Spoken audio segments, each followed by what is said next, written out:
안녕하세요. 미나주방입니다. 오늘은 고들빼기 김치를 담궈 보겠습니다. 고들빼기 절일 소금물을 준비해 보겠습니다. 물은 살이 뜨고요. 그 다음에 소금은 냉면기에 3분의 2를 넣어서 좀 짭짤하게 절여 가지고 하겠습니다. 요즘 김치 담으려면 쓴맛이 있기 때문에 하루 정도 절였다가 김치를 담으면 됩니다. 소금이 이 정도 풀어지면 고들빼기를 넣어서 절이겠습니다. 이렇게 해서 한번 집어서 숨이 죽으면 밑으로 내려가니까 그렇게 하면 되겠습니다. 이렇게 해서 위에 무거운 걸 올려놓을 텐데요.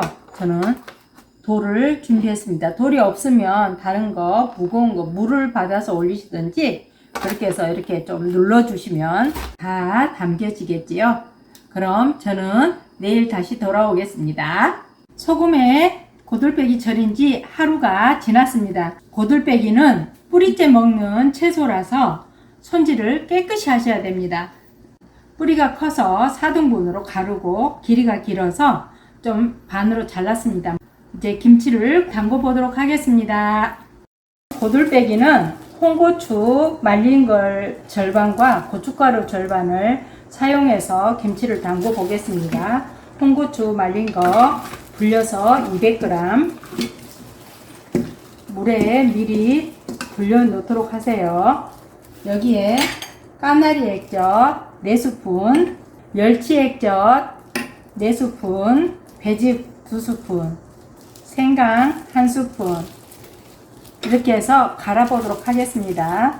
홍고추가 다 갈렸습니다. 이제 양념을 만들어 보겠습니다. 마늘 2스푼 듬뿍 했습니다.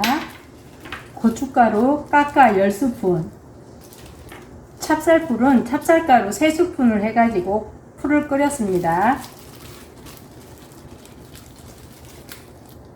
고들빼기가 쌉스름한 맛이 있기 때문에 고들빼기 김치는 물엿이나 조청 물엿을 넉넉하게 넣어서 담지요.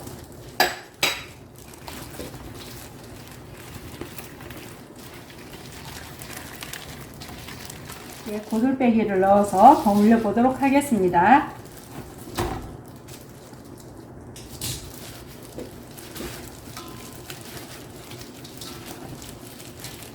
여기에 고들빼기만 넣는 것보다 요즘에 쪽파 연한 거 넣어서 같이 버무려서 담으면 맛이 있습니다. 쪽파 있으시면 같이 넣어서 담궈 드세요. 쪽파를 좀 넉넉히 넣겠습니다.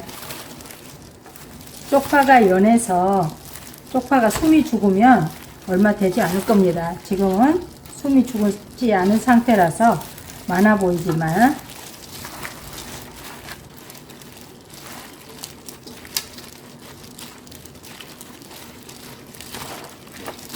고들빼기 김치가 완성되었습니다. 곧 추석이 다가오죠. 쌉싸름한 고들빼기 김치 여러분도 한번 담궈 드셔보세요. 다음에 더 맛있는 음식으로 찾아뵐게요.